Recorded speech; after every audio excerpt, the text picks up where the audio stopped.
So Gideon, thanks for joining us today and spending a little bit of time talking about the number 7. How are you doing today?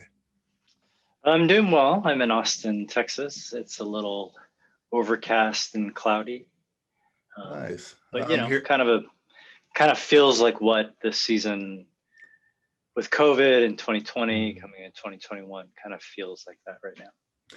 Yeah, COVID. I'm about tired. But that being said, yeah, you've written a journal, 40 days on being a 7. It's part of a series. Maybe here at the beginning, we could just discuss a little bit for the novice of the Enneagram, maybe someone that's talked to some friends, close family, took the test, and they're starting to feel like maybe they're a 7. Could you tell us a little bit about the nature of a 7? Yeah, absolutely. So how familiar are you with the Enneagram yourself? Oh, I'm pretty familiar. So Yeah. I'm a 4, just so that you Oh, okay. Yeah. I like fours. um, well, the sevens are, I like to describe the hopeless optimist. It's like a little balloon floating in the air. We tend to be future oriented, a little too positive. I grew up in a family that I like to say was aggressively optimistic. So Nice. in any situation, you had to be optimistic to a fault. You couldn't even talk about the negative things or look at what's hard. And so I think not just because of that upbringing, but a lot of who I am, that's what sevens tend to be, but we like to have fun. We're adventurous. I think people see us as always very youthful, even as we age. So I'll give you an example. The last 2 years have probably been the hardest of my life. And part of that is doing my inner work and trying to delve into some of the shadow side of myself and face some of the pain of just life, being an immigrant, being a minority, growing up in a very white Canadian suburb, some of the pain that I've just kind of avoided and try to futurize myself to not have to deal with the past, if that makes sense. And so for me, it's been a 5-year journey and has really come to a head in 2019, 2020. So when COVID hit, my life had fallen apart. I was all alone. You hear about people when COVID hit, who were just in a house by themselves. That was me. Oh, no. Yeah. And it was hard. But I faced it as a 7 would. So I was like, well, I'm not going to stay trapped in a house by myself sitting in my pain. So I'm going to travel. So I just got in my van, drove around the country from West Texas to New Mexico to Colorado to Wyoming to Montana.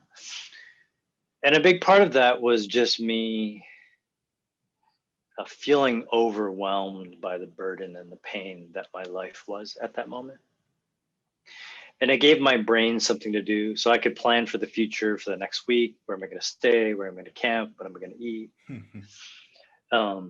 All the while giving me just moments of, okay, how can I now sit with the pain that I'm confronted with? And so, I did it really in hindsight, the best I could do as a 7 to manage the pain. I think it did help me. But it wasn't fulfilling or meaningful in any way. I was on the road for 6 weeks, in gorgeous places. On my Instagram, it looked like I was having the time of my life. I'll bet. Yeah. Everyone's like, oh man, I'm so jealous of all the places you've been. Mm-hmm. But all the while, I was probably in some of the deepest pain that I felt in my life. And so maybe that gives you a little snapshot of what a 7 looks like. Right. Yeah, I can only imagine. I mean, the 7 is very relational, and all of a sudden you're told no relationships, no people for you. That's got to be hard. Yeah, and the thing is, as a 7, I have what I used to, before COVID, I called them acquaintances. I called them friends. I called everyone, as a 7, everyone's a friend. Absolutely. Yeah. And then I found myself connecting with friends in Santa Fe, in, Southwest Colorado, in Wyoming, in Montana. So I wasn't alone for a lot of it. And I felt deeply lonely. And so some of my way to find human connection as a 7 is simultaneously a way for me to try to connect, but at a surface level. And so I found myself with people. I remember sitting in a campfire in Montana. We'd just gone on a 5-day bike camping trip in some of the most beautiful parts of the country. And I was with 4 or 5 guys that I was, pretty friendly with. I just spent 4 days with them. We're eating good food, we're sitting around a campfire, and I just remember feeling so alone and not known, if that makes sense. They didn't really know my story. Right. They didn't really know I had, driven all the way up from Austin. And so maybe that in there, you kind of get a sense and a bit of the essence of a 7, maybe. Absolutely. I think you kind of touched on this a little bit, but let's rewind back to when maybe you first got involved with the Enneagram and wanted to know or figured out that you were a 7. Yeah. Maybe you could talk a little bit about your journey as you were learning about the 7, because I don't know that it's totally true. I always, from some of the people I've talked to, it's like once they realize what number they are, or the way to pick the number you are is you're reading through them all, and the one that you don't want to be is the one you are. Yeah. so although a 7, that's awesome. Maybe you could tell people a little bit about your journey and what the 7 means to you. Yeah. So in classic 7 mode, I was very resistant. 7s don't like to be put in a box.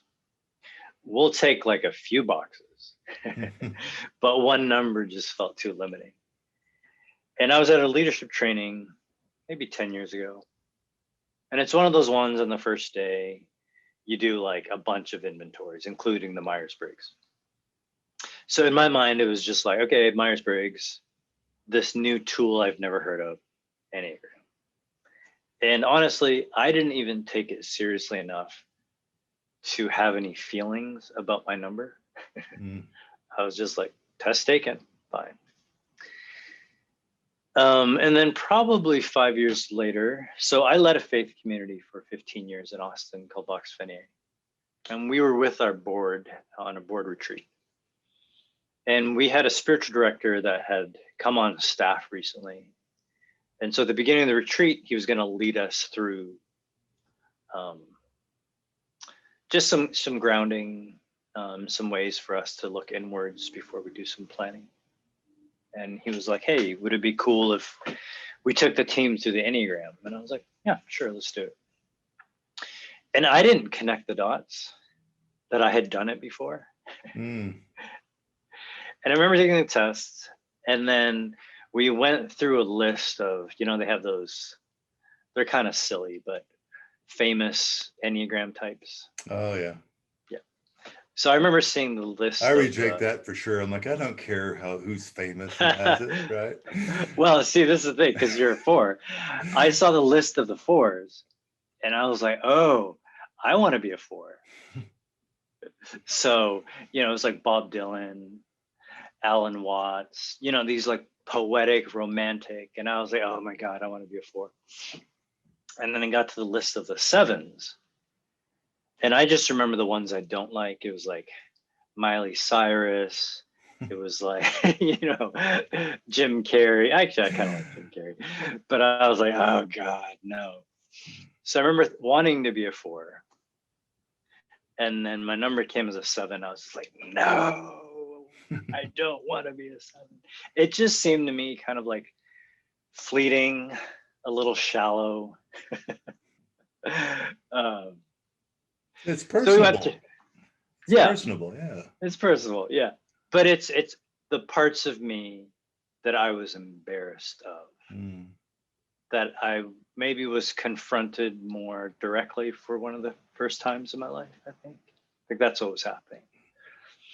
But we, went through it as a team. I had discomfort with it. And then over the next year, I just did more reading, kind of just sat with it. And I was like, yeah, okay, that's probably me. Okay. I avoid pain and sadness. That's true. That's probably me. I like to have fun. Yeah. I like adventure. Okay. So I finally came to grips with it. And then I think a year or two later, I was invited by a friend to spend a weekend in Santa Fe with the Franciscan friar Richard Rohr. And we spent a day, and there was a group of maybe 7 of us in a room.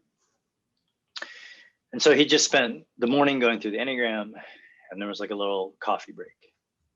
So everyone's just kind of mingling. We're in this tiny little, like a really beautiful, not really like a meeting room in a hotel, but it was a meeting room in a hotel, but it felt cozier. There were couches, there was like chairs sitting around, fireplace. And he was sitting there in his little chair. Do you know Richard Rohr? I don't. Okay. He's very gentle in spirit. And he was just sitting there. And I walked up to him. He's like, so Gideon,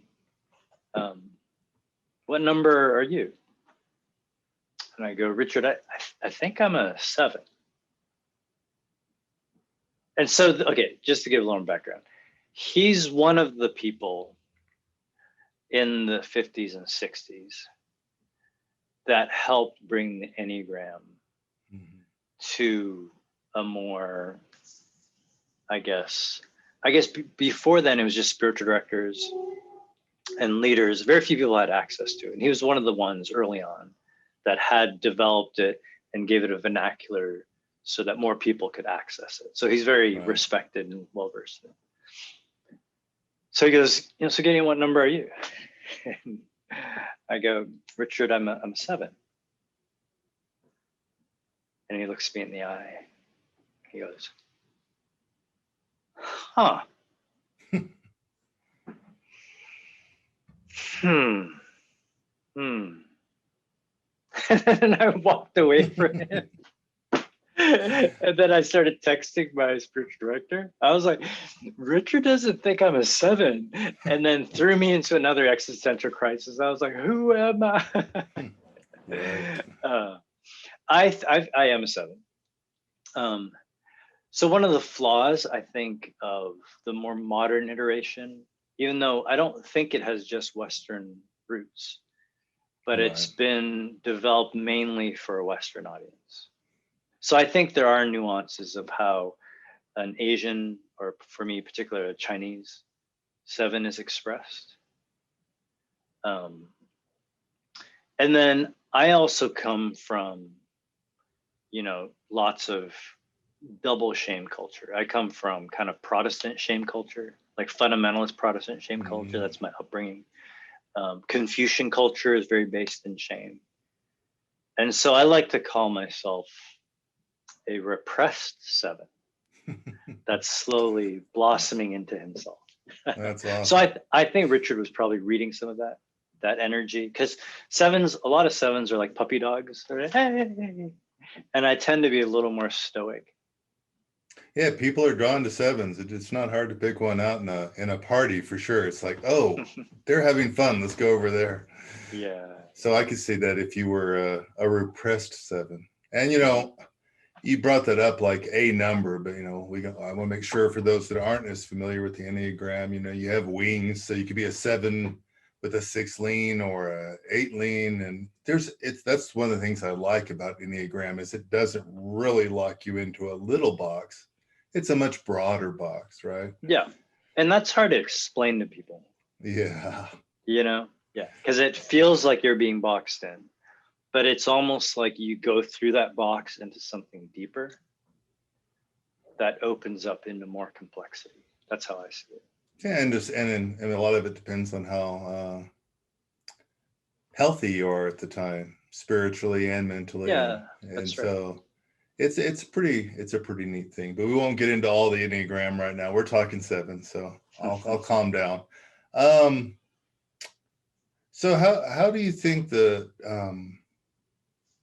learning about being a 7 and what a 7 means has helped you in your spiritual walk? I think a couple things. For me, you touched on it just now. You talked about how when we're integrated or we're disintegrated, or when we're under stress, or when we're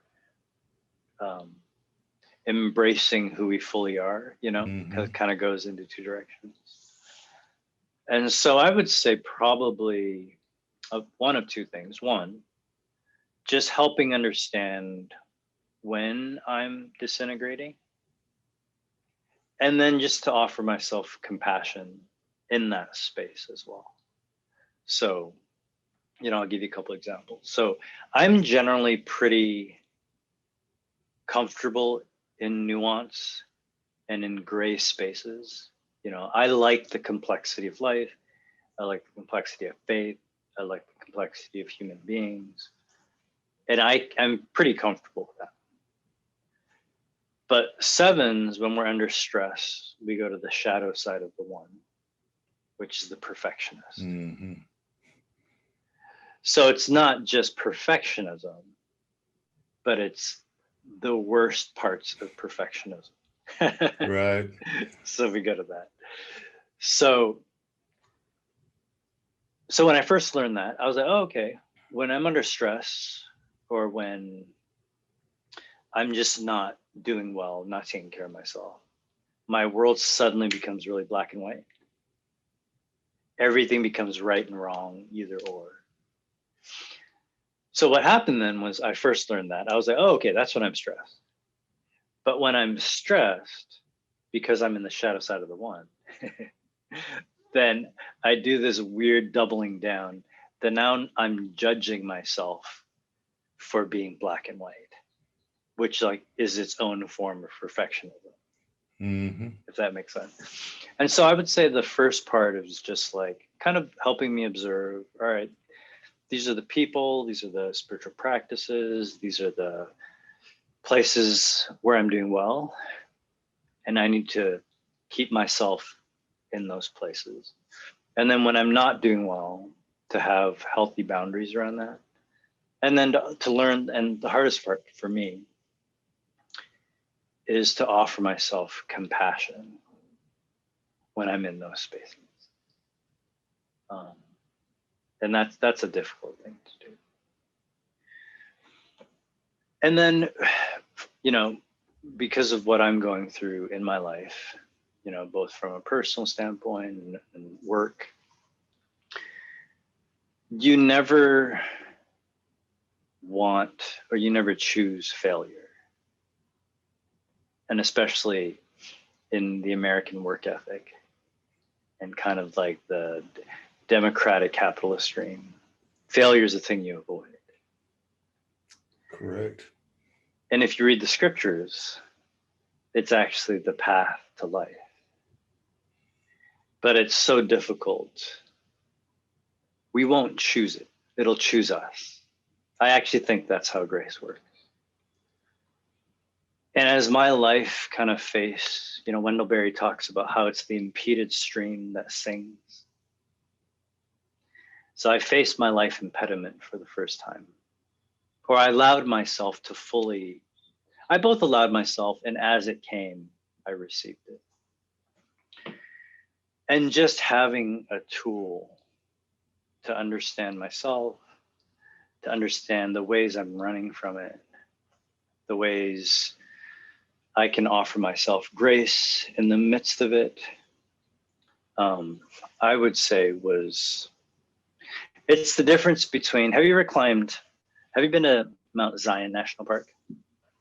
I have not. It's on my list, but I Yeah, haven't. I'm in Colorado, so I'm still climbing mountains here. So. that's right. Yeah.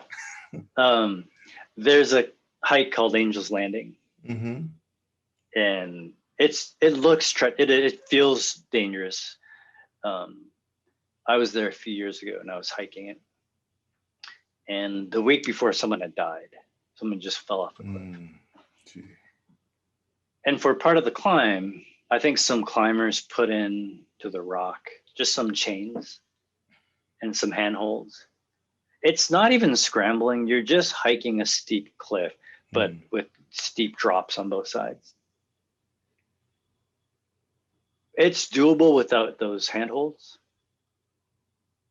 but the handholds were helpful. Does that make sense? Mm-hmm. So as my life faced the grace of impediment to bring me into newer life, to deeper life, to fuller life, it's hard to describe how disorienting and devastating those seasons are, if that makes sense. I might have been able to do it with Enneagram. I probably could have. But the Enneagram for me served as a bit of a handhold to guide me through in the dark. Does that make sense? Yeah. I mean, I think it does. I mean, when you understand yourself better too, and I mean, maybe it doesn't work that way for everyone. I know it explained a lot to me when I realized my number, and then and where I go when it's dark. And you're able to, instead of just being frustrated, you have a little bit of understanding. So it is a tool, as you say, to get through those things, because Yeah. where you're at Mm-hmm. a little bit. Absolutely. Mountain climbing. I don't remember which one it was now. I was climbing a 14er, and you were talking about how difficult it is. And we were up.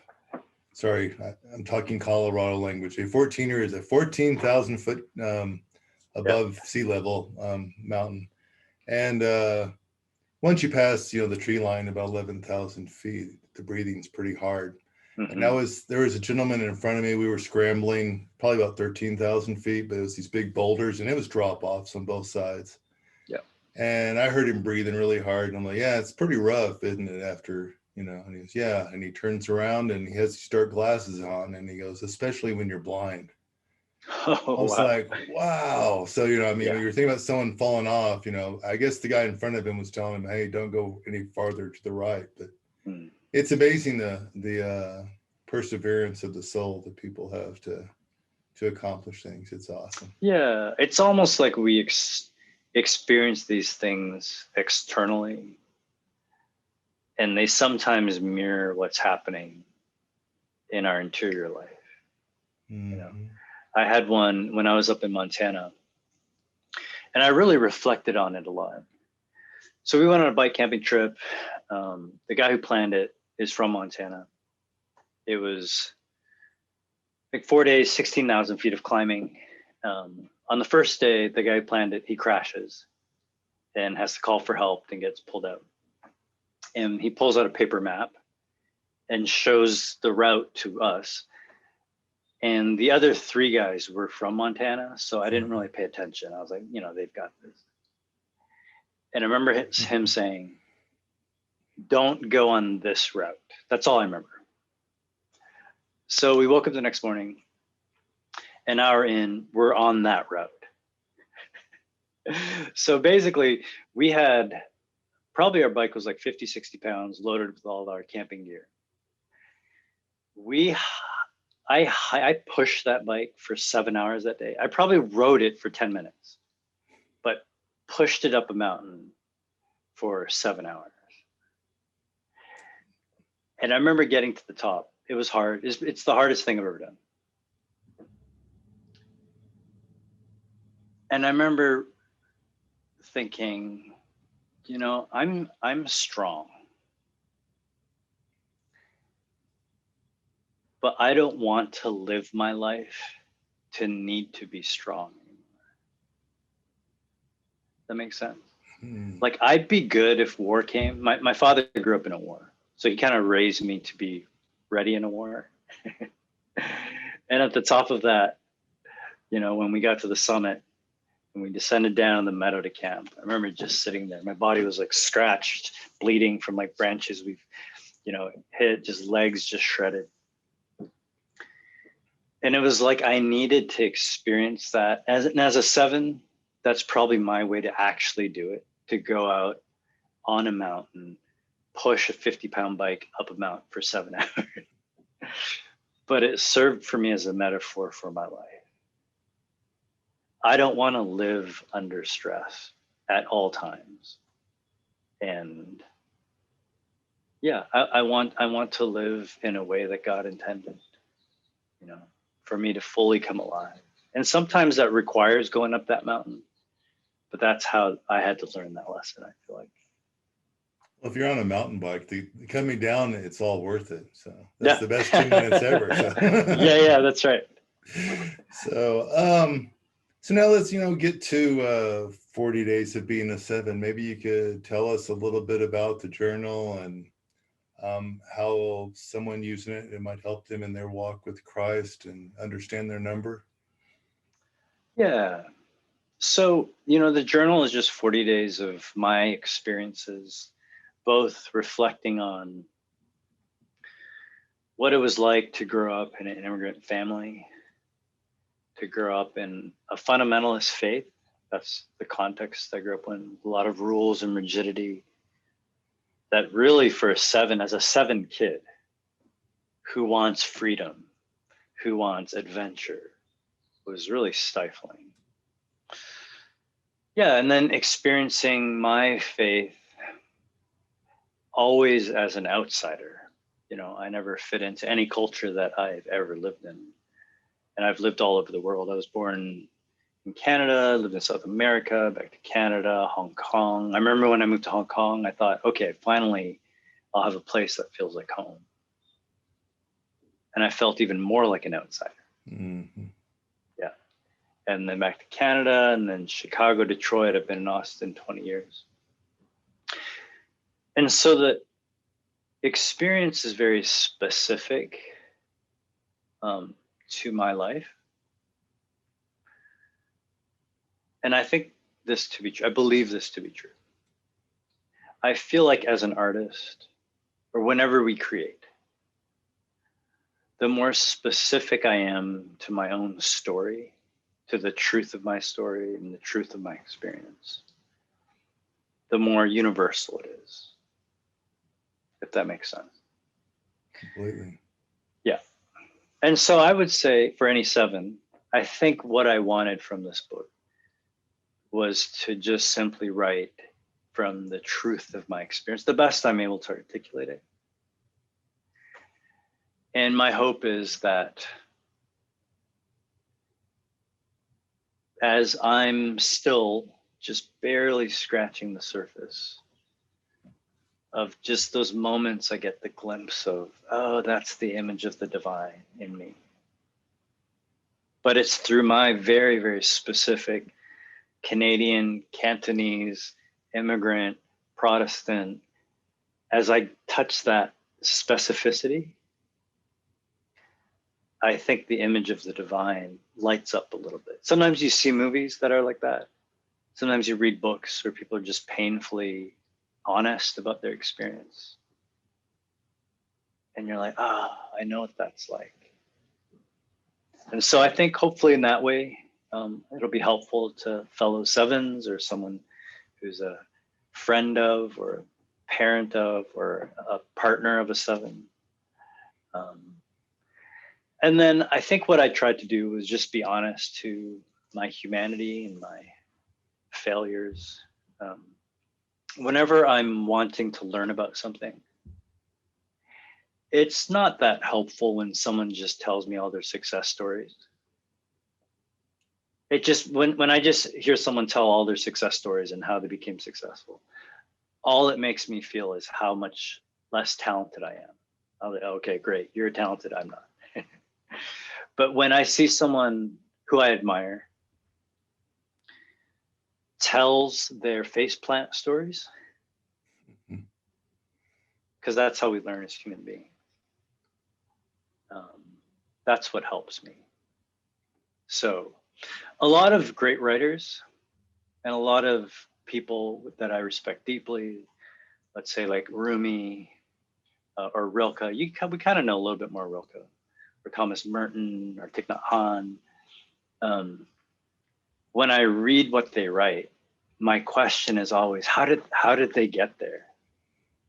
What happened? How did life punch them in the face? What did it feel like when they were on the ground? How did they get back up? Those are the stories I want to hear. Like, I feel like Parker Palmer has a book, Let Your Life Speak. And I think I appreciate his writing because he lets us in. His depression, his dark night of the soul. He's probably a 4, actually. Yeah, and so I hope that I'm true to the ways that I learned by stumbling. Yeah. That's awesome. Yeah. I always appreciate people that open their soul like that and share with you, because I think it does help people to see, especially people they respect, that, yeah, they've had to go through difficulty as well.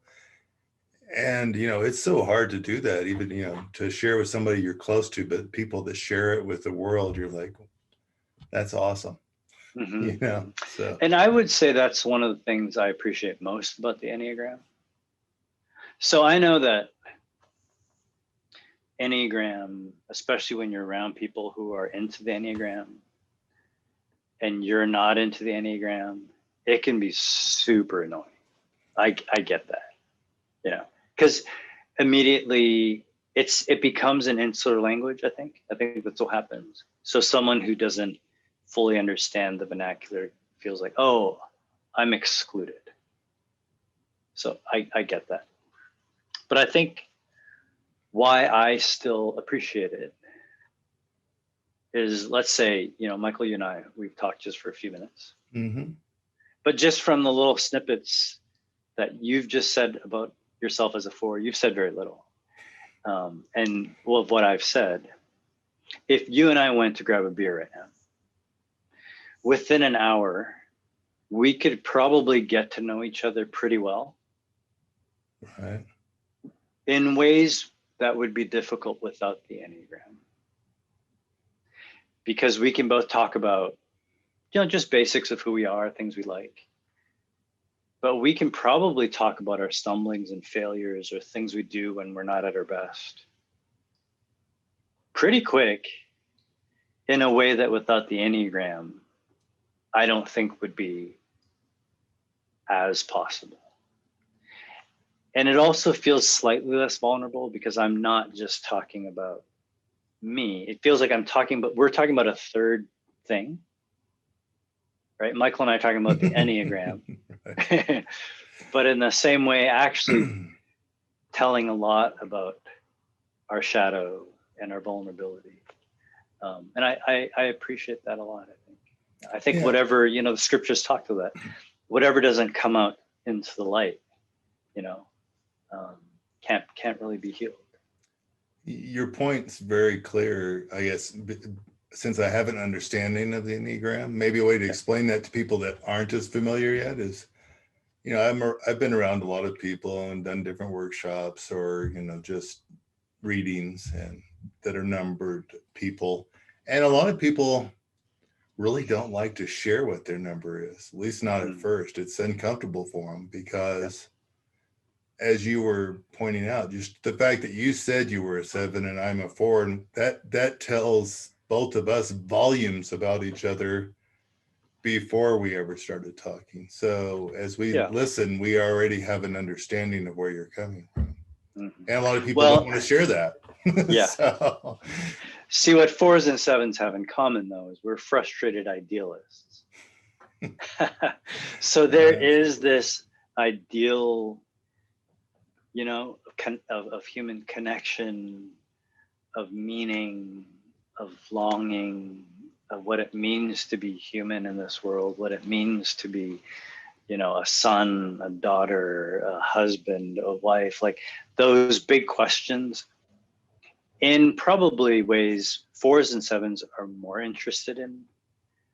And so I think it appeals to people like you and me, maybe. Probably so. So, sir, I guess we're coming close to the end. Do you have any final thoughts you'd like to share with the audience? Yeah, I think the main thing is, really to me, it's our journey of coming to know the divine mystery and touching the image of the divine in us. And I would say if you're not into the Enneagram, don't worry about it. But if there's something that tugs at you, it's one of the ways that I see it as like a tool. So if we're trying to dig and there's water to be found of life and of meaning, of connection, of just learning to be known and loved, I think that's what at the heart of it, that's all we want. We're saying, hey, like, this is me. This is all of me. Is that okay? Like, will you love that? Right? I think that's genuinely what we're all searching for. I think there's lots of ways to do it. But if that's that longing that we're digging for, I think the Enneagram's a great shovel. It's one of many shovels you can use. Mm-hmm. But, if there's something that tugs at your heart, or you just don't know which shovel to begin with, I'd say, it's a good one. Absolutely. Well, Gideon, thank you for sharing with us and sharing in your journal as well. It's always good to be open with people and help others. And thanks for all of that. Thanks, Michael. Appreciate it. Sure.